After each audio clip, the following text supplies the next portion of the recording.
working on within the group. But is it progressing? No. Okay, but that's fine, probably. Is it going now? No. Yeah. Perfect. So before I start, I want to say that even though, like it's me who's standing here giving this talk, the work that I'm going to present is actually done by a lot of fantastic people, and the subset of those is shown here on this slide. And I'd like to give a big shout out to particularly Wuhid Halal, who is a postdoc at the Outer Space Institute, Michael Kovac, who is a PhD student in Bonn, who is actually here. So if you have questions, ask him, he's the expert actually. Then we have Chang Tong Lee, who is a postdoc at CMU, and finally Robert Reischke, who is a postdoc at AIFA as well. And so, like we all know, right, that the last 30 years essentially have led to the establishment of the Lambda CDM cosmological model, which allows us to actually well fit like a large number of cosmological observations. And, like leaving aside at the moment the tensions that we're seeing in the data, this is a remarkable achievement, right? Given the length and time scales really involved in shaping the universe as we see it today.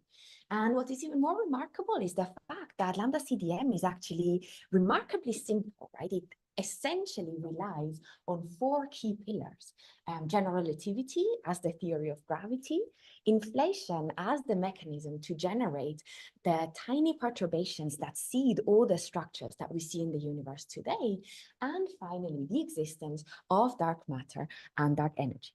But the reason why we're all here, of course, is that despite the simplicity of Lambda CDM and these observational successes, little is actually known about the fundamental ingredients of this model.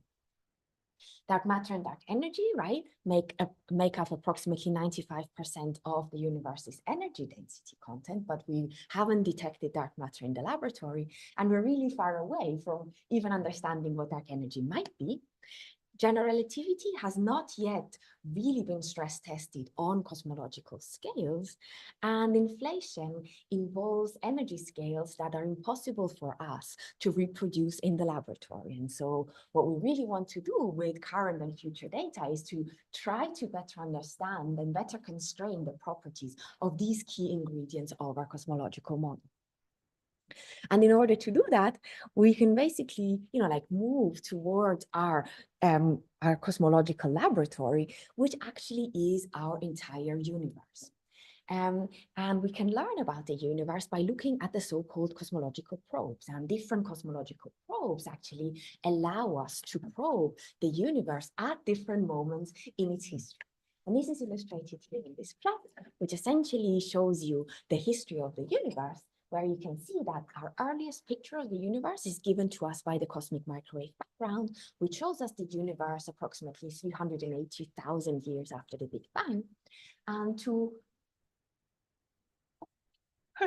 I think it wasn't my laptop this time. I need to apologize for him. And two complementary cosmological probes are galaxy clustering and weak gravitational lensing, which actually allow us to probe the much more low redshift universe, much closer to the time where we are right now. And the most robust and most tight constraints on our cosmological model will most probably come from a combination from all of these probes. So what I would like to do today is focus on one of these, namely weak gravitational lensing in particular. And so what is weak gravitational lensing? So gravitational lensing occurs because photons get deflected as they travel through space-time that has been curved by the gravitational effect of the intervening matter. And this means that if we now go out and look at the images of distant galaxies, we're not really going to see them how they intrinsically look like, but we're going to see them slightly distorted. And in weak gravitational lensing, what one is trying to measure are the tiny but coherent distortions of galaxy images that are caused by the cumulative lensing effect of the large-scale structure between the distant galaxies and us. And the idea is that by measuring these distortions, we can actually, probe the distribution of matter along the line of sight, and both the luminous as well as the dark matter. Now, in order to use gravitational lensing as a cosmological probe, we really need to look at the statistical properties of these distortions. And we can do that by essentially measuring the two-point function. And so the idea here is that basically we measure the correlation between galaxy shapes as a function of their angular position. And the idea being that, like sight lines that are close to one another pass through similar structures and are therefore going to be correlated. And we can perform this analysis in two different ways. We can either do this in real space, which then leaves us with a correlation function, which we call here psi plus and psi minus, or we can do exactly the same analysis in Fourier space as well, which then leads to the spherical harmonic power spectrum C sub L. Now, one important thing to note here is that weak gravitational lensing is a fundamentally integrated quantity, which means that it's fundamentally two-dimensional. So for us, in order to be able to get back three-dimensional information, what we can do is we can take our galaxy sample, subdivide it into different redshift bins, and then perform a so-called tomographic analysis, where in the joint analysis of all of these different redshift bins, we can then reconstruct some of the three-dimensional information along the line of sight. And this will be important later in the talk. So right now, 3 different cosmic shear surveys are actually in the final years of their analysis. And these are the dark energy survey, the kilodegree survey, and the hypersuprime survey. And in this talk, I would like to focus on the hypersuprime survey HSC. And the hypersuprime survey is an optical survey that imaged approximately 1,000 square degrees on the sky in 5 different optical bands, so G, R, I, Z, and Y. It was completed in 2022, and we're currently basically analyzing the last years of data. The survey strategy of HSC was different than the survey strategies of other stage 3 cosmic shear surveys in a way that it didn't cover such a large part of the sky, but it actually went quite deep. And just to illustrate this, this is a plot of essentially both past, ongoing, and very, very soon upcoming or already started cosmic shear surveys, plotted as, like as a function of the area that they cover on the sky and their limiting magnitude in the R band. And what you can see is that HSC, with its R band limiting magnitude of approximately 26, is really the stage 3 survey that most closely resembles upcoming ground-based surveys such as LSST, for example. And approximately a year ago, actually, so the release of the cosmology analysis coming from HSC year 3 data. And these results were summarized into 8 different papers, which you can see listed here. And these papers go from, like creation of the shear catalog, modeling point spread function uncertainties, redshift distribution calibration, to then 2 cosmological analyses of cosmic shear, 1 in real space and 1 in Fourier space, and 3 analyses that have combined HSC cosmic shear with galaxy clustering from SDSS. And in this talk, I would like to focus on one of these works in particular, which is the Fourier space cosmic shear power spectrum analysis that has been led by Ruhi Dalal while she was doing her PhD. Now, all of these analyses have actually been performed in a blind fashion in order to basically limit the influence of experimenter's bias on our analysis. And in order to understand why this is important, we can look at a cautionary tale from particle physics that you can see here on the left-hand side. So what you can see here on this plot is basically the neutron lifetime measured, basically the measured neutron lifetime as a function of the year it was published. And what you can see is that basically consecutive measurements of the neutron lifetime actually scatter much less than what you would expect from the error groups. And this is a sign for experimenter's bias in the data, right? That basically people who are doing the measurements, let's say the 4th group that was doing the measurements was heavily influenced by what the others did. And they essentially, would have freaked out if the results would have given a very different result from previous analyses. And only when the precision actually shrank significantly, basically, did people have the confidence to believe in their results. And so what we wanted to do in HSC is to, limit these effects as much as possible. And so what we did is that all of the analyses in HSC were performed using 3 different shear catalogs. And of those, only one was the true one. And all the others were essentially shifted in magnitude, basically shifted in amplitude. And so we essentially had, for each of the plots, we essentially had 3 different contours. In addition to this, let's say, catalog level blinding, we also had an analysis level blinding, which means that we never looked at actual cosmological parameter constraints. We always centered them on 0, and we only unblinded the whole analysis after basically all the systematics checks and all the null tests were passed in like one of the telecons where we basically then unblinded everything. So as I already said, in this talk, we're going to talk mostly about HSC year 3. And this data essentially comprises approximately 430 square degrees. And it's subdivided into 6 different fields, which you can see here. Now, the first step in performing a cosmic shear analysis is actually to go and measure the shapes of galaxies. And this work was led by Chang-Chong Lee. And in order to obtain robust galaxy shapes, and what he did is he basically applied a magnitude cut to the data. So we only looked at galaxies that were brighter than basically I-band magnitude of 24.5. And these cuts essentially leave us with approximately 25 million galaxies. And this leads to an effective number density of 16 galaxies per arc minute square, which, just to put this in context, is around double what you have with DS or KIT, for example.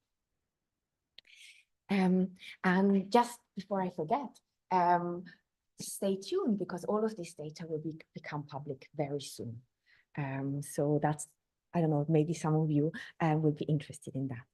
So once we have these galaxies, we can then basically subdivide them into different redshift bins in order to obtain a tomographic measurement.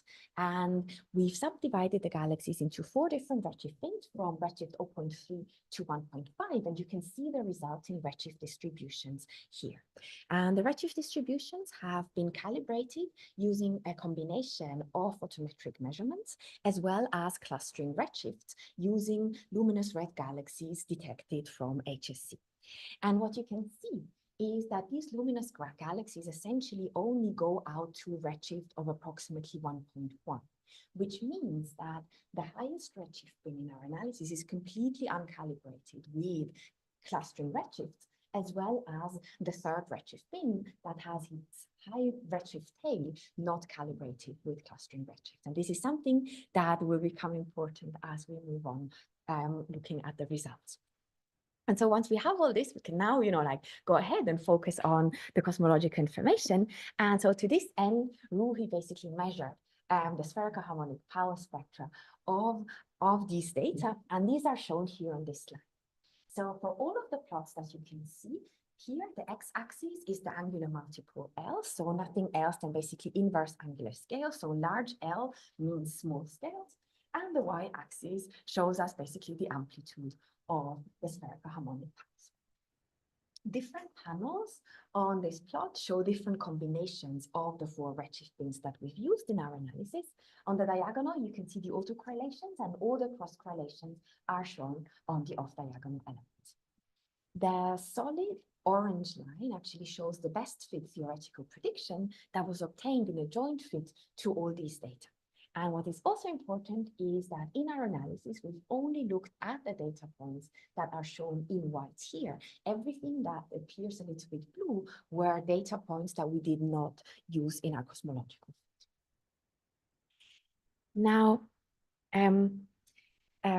cosmic shear is essentially a spin-2 field, which means that it can be fundamentally characterized with 2 scalar fields, namely the E and the B mode field. Now, cosmic shear is sourced by the gravitational potential, which is a scalar. And this means that to first order, gravitational lensing can only generate E-mode cosmic shear, which is essentially the divergence-like part of this cosmic shear sea. The B modes, which denote the curl-like part of the cosmic shear, actually cannot be generated from a scalar field, but any kind of systematic, such as, for example, uncertainties in our PSF measurement, is expected to generate an equal amount of B and E modes. And so measuring the level of B modes in our data is actually a very powerful way to test for systematics in our measurements. And this is shown here on this plot, which shows you exactly the same thing as before, but now you don't see the E mode power spectra, but actually the corresponding B mode and E cross B modes. And what you can see is that basically in the white regions that we've used in our analysis, we do not see any significant sign for non-zero B modes, but we do actually see a sign for non-zero B modes at large angular scales or small l. And we're not entirely sure where this comes from, but the scale where we are seeing these B modes is comparable to the field of view of HSC. So, what signal are you talking about? Which data point? It's hard to see, but for example, I think the most clear one is this one here, or this one here. But why is the error so small on large scale? Because here, like on our scales, you only mostly have cosmic variance, right. And shape noise kicks in much later. And so then basically at larger scales, it's mostly, it's a transition between shape noise and cosmic variance domination. But you do measure signals on such small scale, larger than the, oh, okay. So how did you choose this cut at the low multiple and then high multiple? Great. So for the low multiple, exactly, we basically, we'll see a couple of consistency steps as well. But what we did is essentially look at where the chi-square with respect to 0 becomes significantly, significantly large, and then we basically cut out all of the low L modes there. And for the high L, on the other hand, this is really baryonic feedback, and we'll come back to that in a second. But I don't know if that answers your question. Okay. You can ask more. Yeah, we'll do later. Any other questions? Okay. This shows that there is no keyboard, right? Exactly. Exactly. You can see that basically, they're all consistent with 0 within the error bars.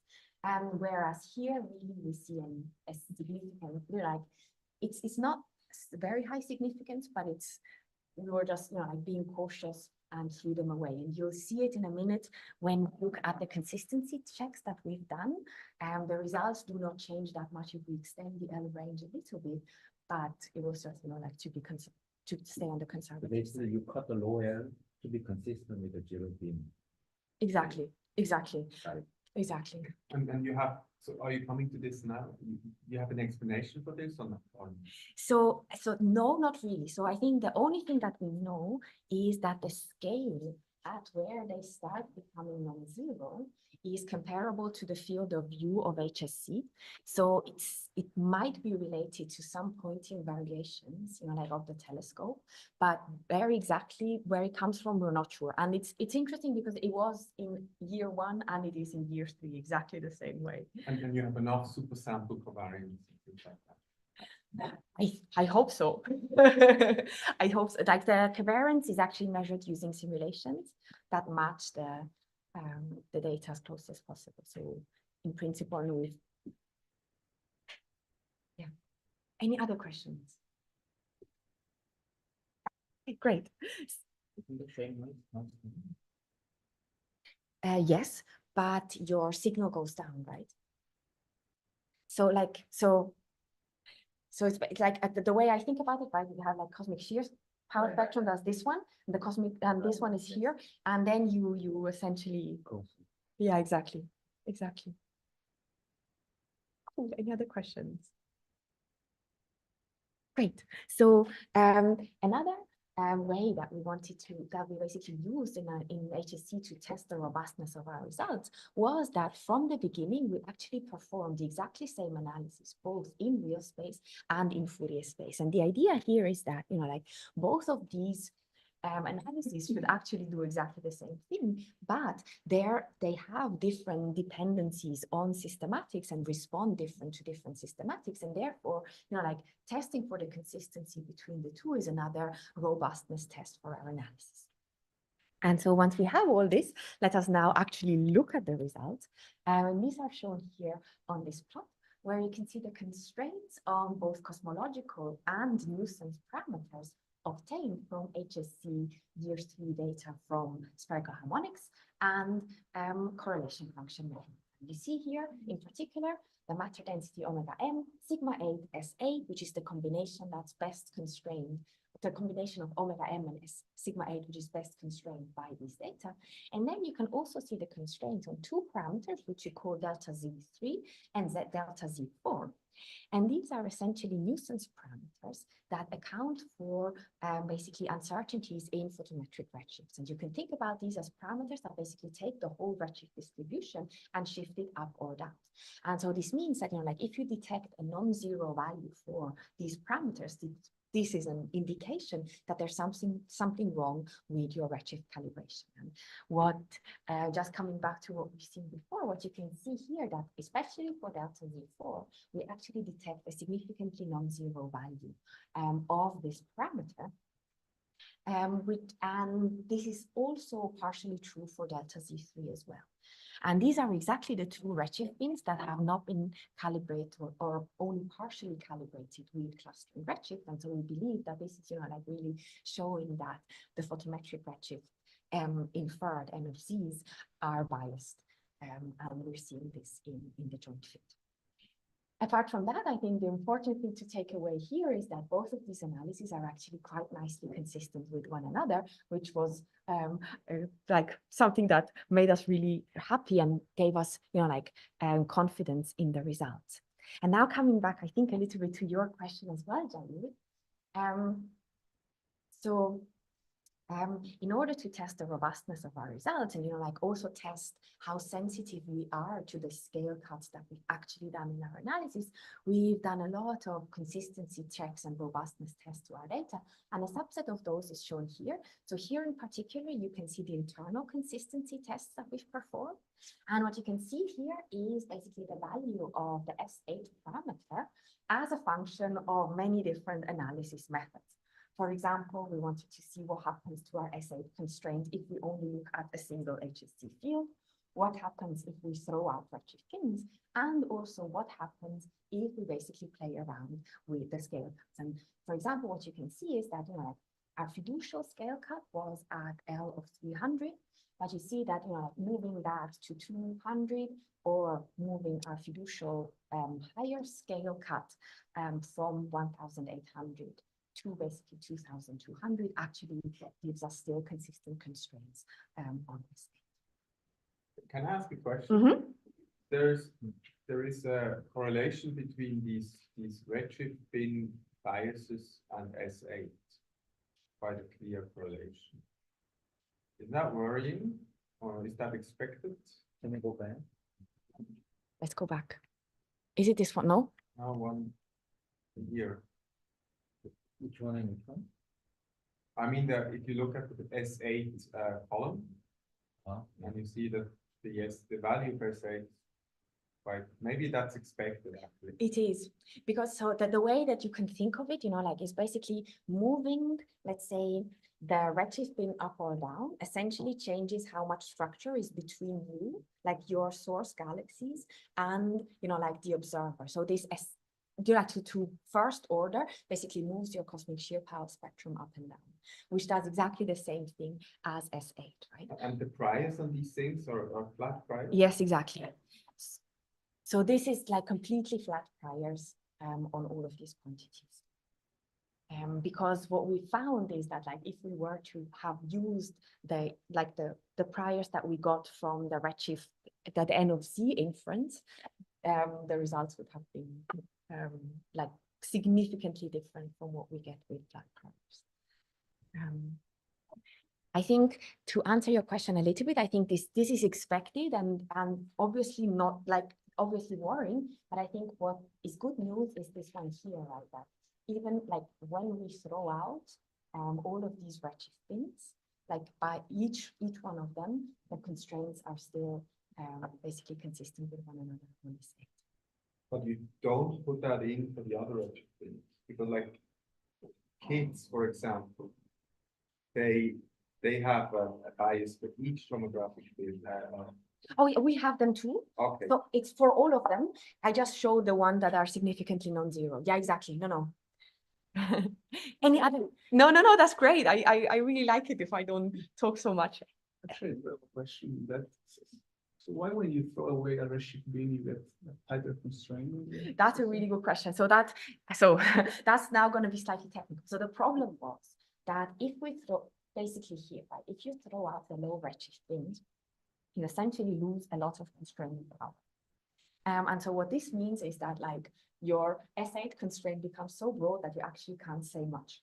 And so what we've done is essentially in order to, like be able to actually like have this as a meaningful test is that we've applied a prior to all of the others from like to especially delta Z3 and delta Z4 from the, let's say, the full analysis and then seeing if that is consistent. So that's why you get these like really counterintuitive results that actually the constraints. But this was really just a choice to have actually some like a meaningful test because otherwise. Any other questions? Great. So then let's move on and just like compare the results from HSC actually to other surveys, in particular to the SY3, KIDS, and Planck. And I think, long story short, I think what you can see here is that basically all of these constraints are actually quite nice. The constraints from cosmic shear surveys are actually quite nicely consistent, where we see that basically HSC, DS, and KIDS are really nicely consistent with one another. And we see a very mild sign of, like HSC preferring a little bit of a lower value of S8 than Planck, but this is really, for HSC, this is approximate at a 2 sigma level, so very minor indeed. And finally, I just want to showcase the internal consistency of HSC year 3. So here you can see basically the constraints on omega M and S8 obtained from the two cosmic shear surveys the two cosmic shear analyses that we've seen already in red and green, but you can also see the constraint obtained when we combine cosmic shear together with SDSS galaxy clustering, and you can see that all of these are actually nicely consistent on the omega M S8. So 3 times 2 point here is without tomography or also with? It's with. And the counters blow up. So let me think about, I think it is with tomography. Like, you see, like, yes, so these ones, right, are the ones that essentially do the full thing. And these ones only look at the largest scales. So the scale. The full thing is all air. Exactly. And large scale. So the large scales is just the largest L essentially. So this one here basically is only the largest, only focusing on the largest scale. I'll have to check and come back to you. Any other questions? So you don't have any measurement on galaxy landing? It's these ones exactly around SDSS. It's 3.2, 3 times 2 point. Exactly. I thought it was really reddish being 2 point. No, so this exactly. So this one here. So I didn't talk about that at all. But these are basically the joint analysis of HSC cosmic shear together with galaxy lensing with SDSS CMAS galaxies. Any other questions? Why the degeneracy from the blue material is in this direction? Because I expect that the degeneracy would be the same then S sigma 8 omega n, right? The opposite direction. When you take larger values of omega n, then S8 or sigma 8 must decrease to compensate. What and why are you showing S8 omega n instead of sigma 8 omega n? Because it seems from the previous plot that you have more information with sigma 8, but I could miss something. I'm not sure I fully understand the question. I'm not sure I can answer it fully. Yes, the question is why the degeneracy in the blue contour seems to be in the opposite direction than the degeneracy between the sigma 8 and omega n, because the S8 or sigma 8 is the variance, right, of the field. It's real of 8. So I expect that when you grow the average density, you grow the structure formation, and therefore you increase the sigma 8 or S8. So in the MCMC, the degeneracy must be the opposite of this one that we are seeing. I think it really depends, like where this thing lies, really depends on what is really determining like what kind of probe is determining most of where your signal comes from. And I think for here, so I might be wrong, but I think for this one here, and this is really dominated by small scale clustering as well. And then, you know, like the degeneracies can change a little. But we can chat more afterwards if you know.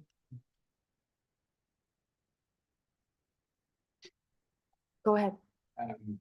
You're grilling me on. I'm just interested No, that's because right. it's very small scales and it's exactly the type of things we need to do for Euclid, right?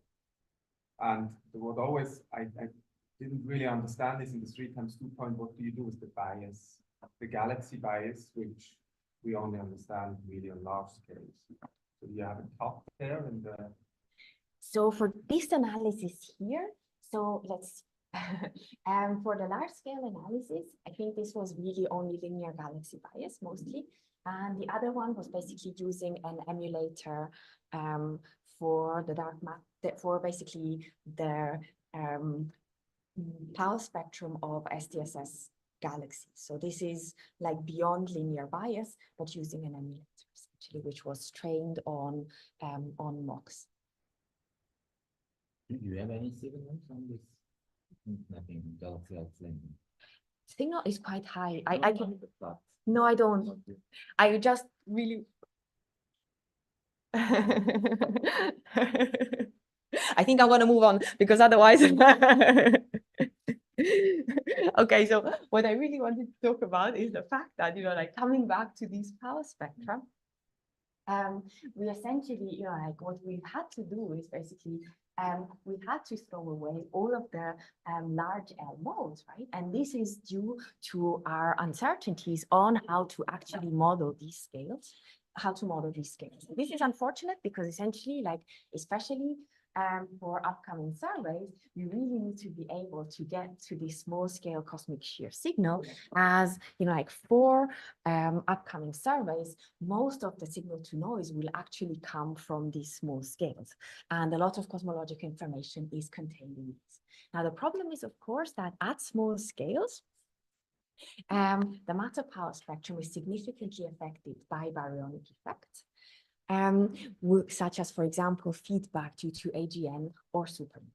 You know, like the way in which we could, in principle, deal with this is to, you know, like run large hydrodynamical simulation, measure the power spectrum from those, and then basically, you know, like model baryonic feedback in this way. The problem is, however, that different hydrodynamical simulations actually make vastly different predictions for the suppression of the matter power spectrum due to baryonic feedback. And this depends on, you know, like parameters such as, for example, the way how these processes are modeled on subgrid scales. And this is illustrated here in this plot, which shows the ratio between the hydrodynamical power spectrum obtained from hydrodynamic simulations to its dark matter only counterpart for a range of different simulations. And so what this really tells us is that in order to be able to use small scale cosmic shear, we really need to learn more about how baryons affect the underlying matter distribution. And in order to do that, the best way to do it is to look at the baryon distribution itself.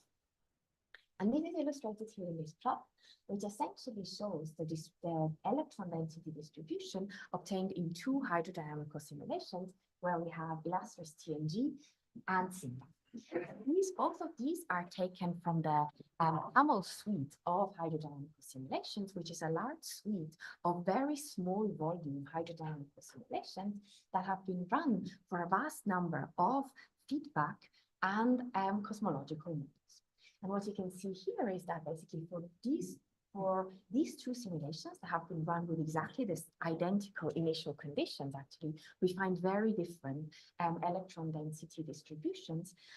Especially, we see that the distribution in SIMBA is much more extended than it is in illustrious TNG, which is due to the much stronger baryonic feedback implemented in these simulations. Now, this type of behavior is actually also basically seen when we look at the power spectrum instead. And this is shown here on this plot, which shows basically the electron density power spectrum as a function of wave vector k for basically illustrious TNG and SIMBA as a function of the astrophysical feedback parameter that they're most sensitive to, which is essentially supernova feedback energy for illustrious TNG and supernova wind speed for SIMBA. And what you can see is that depending on the strength of this feedback, like these power spectra actually respond quite strongly. Now, this is all very nice, but this is essentially, like all theoretical. So how do we actually go about doing this in practice? So how do we actually measure the baryon distribution in the universe? And there are many different ways, but the three of them that I want to point out is that we can either detect baryons through the X-ray emission of hot gas in the universe, or we can alternatively also use the CMB as a backlight and use the so-called Zunyaev-Zeldovich effect, which is due to the inverse content scattering of CMB photons on electrons in cluster cores. And this is either due to this scattering with hot electrons in cluster cores, which then gives rise to the thermo-Zunyaev-Zeldovich effect, or with electrons basically that have a non-zero bulk velocity, which then gives rise to the kinematic Zunyaev-Zeldovich effect. And finally, a very novel but promising probe of baryonic feedback are fast radio bursts. And so starting with the last one, I want to give you a very top level cosmologist's view on FRBs. So FRBs are short luminous radio pulses whose frequency components actually arrive at our telescopes slightly delayed. And these delays that are basically quantified through the so-called dispersion measure are due to interactions of these pulses with ionized electrons along the line of sight. And so this means that if we can measure this dispersion measure, we actually have a measure of the integrated electron density along the line of sight to that FRB. And the question is now, can we actually use these to learn something about the baryon distribution in the universe? And this is something that Robert has looked at in a recent work. And what he did is he basically took FRVs and put them on exactly the same footing as other cosmological probes. And he assumed a joint analysis of cosmic shear power spectra with the cross correlation of cosmic shear and the dispersion measure, as well as the autocorrelation of the dispersion measure. And what he then did is he basically assumed a Euclid-like cosmic shear survey and the survey of approximately 10,000 FRBs and performed a Fisher matrix analysis to forecast cosmological and astrophysical parameter constraints in a joint analysis of all of this. And what he found is basically shown here on this very busy plot, where you can see the results from Euclid alone in purple and Euclid plus FRBs in green. Now, this is a very busy plot, but the most important one to take away is this one here, where you can basically see the constraints on this parameter that we call log 10 TAGA. And this is essentially a mock parameter that quantifies the strength of baryonic feedback. And what you can see is that basically while Euclid is not able to constrain this parameter at all, the constraints actually improve by an order of magnitude once you add FRBs. And this is, like very promising, meaning that hopefully, like with more and more FRBs coming up in the future, we might be able to actually use them to calibrate baryonic feedback. Oh, sorry. So as we've seen before, another way to like probe baryons in the universe is by using the Zunyaev-Zeldovich effect. And this is what Michael is working on together with Aurel. And so in his thesis, Michael is basically working on extending baryonification, the baryonification model that has been developed by Aurel to jointly model the TSC and for other cosmological probes, such as, for example, the weak lensing signal. And to test the quality of this model, we have been recently comparing it to observational data. And one of these comparisons is shown here on this plot. So here, basically, you can see the comparison of the predictions from baryonification to the stack KSZ and TSZ profiles obtained from stacking Atacama Cosmology Telescope CMB measurements around C-mass galaxies. And in the KSZ case, what this essentially gives you is basically the integrated the integrated gas density profile, whereas for the TSC, this gives you the integrated pressure profile of group size halos around these C-mass galaxies.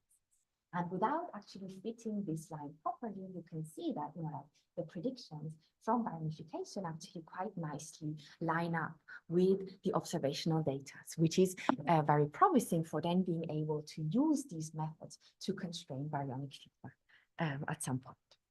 And like all of these analyses would really, I think, be important and will be helpful for us in order to be able to move towards analyzing more small-scale cosmic shear data, but also in allowing us to move beyond power spectrum analyses and use more of the non-Gaussian information that's contained in cosmological fields.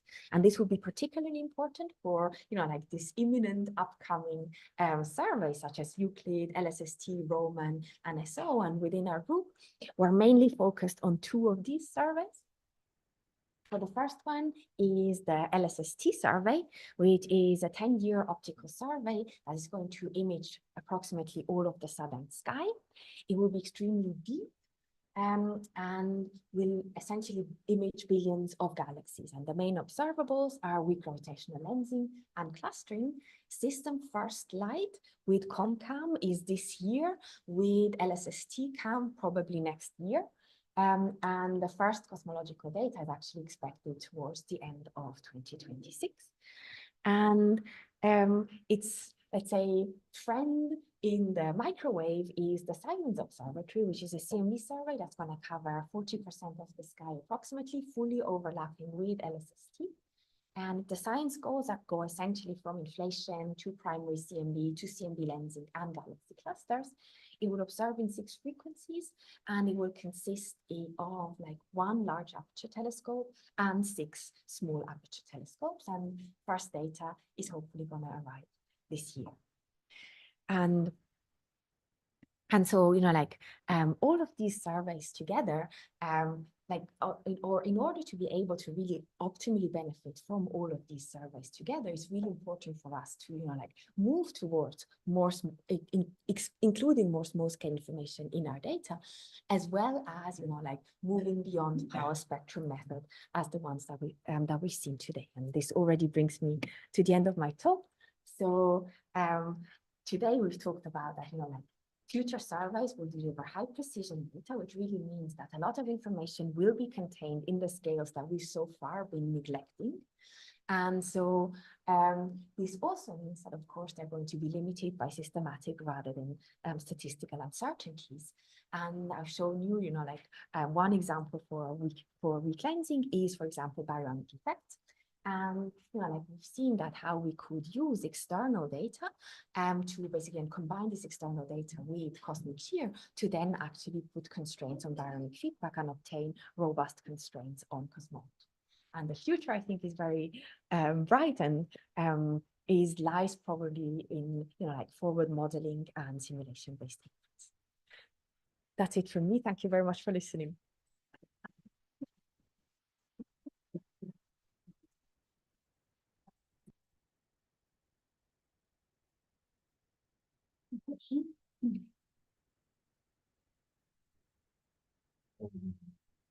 Could you explain how you construct this delta? Was I wrong? This delta Z bar redshift bin uncertainty, and how do you actually infer it and then deduce that there is a bias in the redshift estimate or something like that? Great. Yes, I think let me go back. Maybe am I going back? Right. Yes. So the idea is the following, right? Like in principle, we really don't know. Like we are very uncertain about like the full shape of these MFCs, right? In principle, what you would. Am I doing? Let's see. Great. What you would essentially like to do is, you would like to parameterize your full uncertainty on this MFC distribution. Now, to first order, though, what has been shown is that, like for stage 3 cosmic shear surveys, at least for HSC year 3, it is good enough to basically capture this as a shift in the mean. So what these delta Z parameters do is they essentially shift these redshift distributions up or down. Okay. And so what this, and like Right order. exactly. And so this then, like if you detect something that is significantly than 0, this means that your data actually prefers your redshift bin to be higher or at higher or lower redshift, which tells you that you might have miscalibrated the mean of your redshift distribution. I just want to see how the data can tell you this. So essentially, the thing that really drives your constraints on delta Z parameters are the cross correlations. If you were only to have the autocorrelations, you essentially don't constrain these. But once you have the cross correlation, you essentially cross correlate them to each other, and so you really measure their relative position in redshift. And so most of the constraining powers is really here. I don't know if that answers your question. You still look. Again, it's the cross, but Otherwise, we can chat more.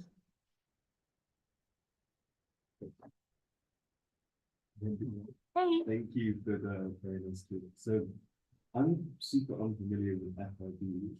I was wondering if you could say a little bit more about how you measure this dispersion measure.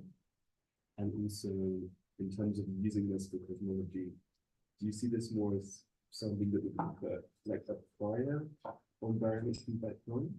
Or it's really going to be like a cross correlation with another probe?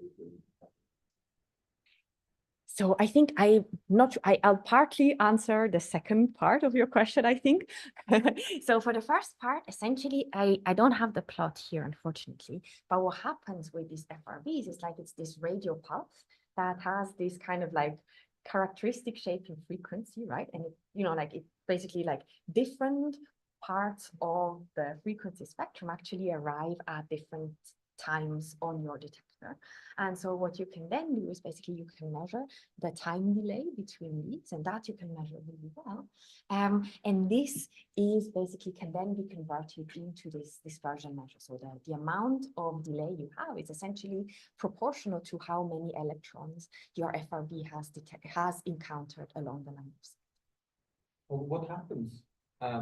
They scatter off the electrons? So it's essentially like the electrons are like a dispersive medium. So the velocity of the radio pulse actually depends on the frequency. And so this means that like when they, when they encounter this kind of like ionized electrons, they basically start dispersing, and then like you detect different frequency. But what do you mean by dispersing? You change the The The wavelength? velocity, the wave, the velocity depends on wavelength. Oh, it's like going through material. Exactly, it's like a dispersive medium, Oh. exactly the same, exactly the same. So you have like so you know the profile initially, you have a template for it. Exactly, it's extreme, exactly, And then you see the ordinary for it. exactly. But that should happen with everything.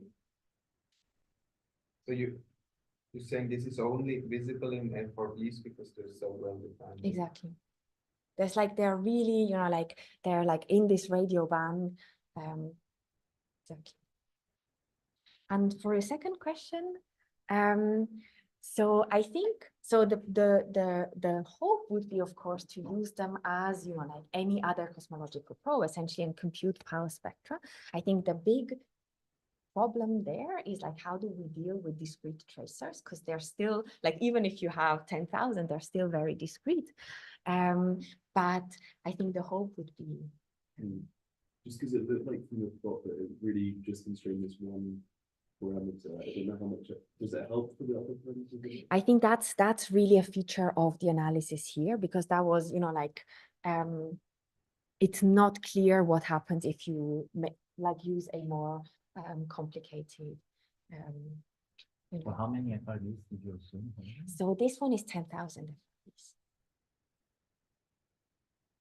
And that comes from the line of sight or from the? Yeah. That's the line of sight. So the Exactly. This is marginalized over the host contribution, essentially. Oh my God. Yeah, so I was just wondering about this thing between the match, which is good, of the power spectrum viewpoint and the real space viewpoint. And I always thought this quite interesting to do, it's weird that you have to do both, right? Because it seems like there should be the same information. But one of the things that's, I think, different is the survey geometry. And I was wondering how you handle that in both of these measurements, in the power spectrum and in the real space, how you handle the weird shapes of the sky that the survey has. Great. So yes, this is exactly one of the big differences between the two, because essentially if you do it in real space, you don't have any, like, to first order, you don't have any problems with the mass, right? You just take your galaxies, you basically correlate the galaxy positions and shapes with one another, and you're done. Whereas on the other hand, right, if you have a power spectrum, let me see. Great. So if you have a power spectrum, like all of these L modes are only basically uncorrelated in the case of a full sky survey. So once you actually look only at a partial fraction of your sky, these become significantly correlated to one another, just because you're only looking at the partial sky. And then what you usually do is you use the pseudo CL methods that basically estimate the coupling that is induced by your incomplete sky coverage into different L modes, and then basically correct for it by essentially inverting this mode coupling matrix. And yes, I don't know if that answers your question, or maybe not. Well, partial. I guess, I mean, there are different ways, even in real space, you typically use an estimator of some sort based on a random. Exactly. Yeah, I guess it's just a question of how that was done. When you say CL, it means something specific in terms of. It's not clear to me with your answer quite how that's. Okay, so I think. You can take that off. No, maybe let me try again. So essentially this was done using what you do is like you basically take your masked field, you measure the spherical harmonic power spectrum of that, and this is essentially nothing else than basically a multiplication of your mode coupling matrix with your true signal that you actually want.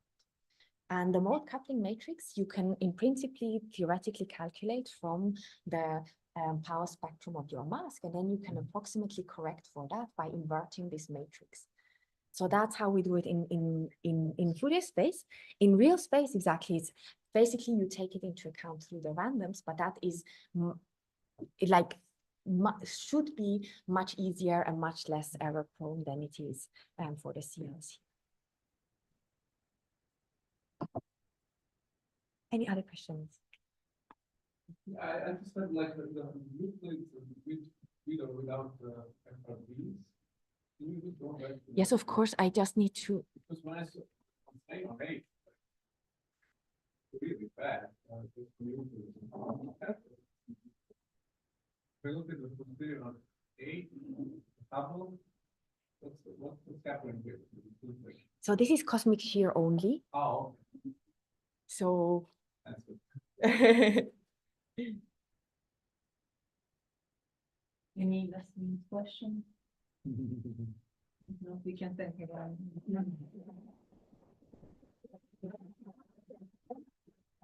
Well, people that register for the lunch, let's make that meeting on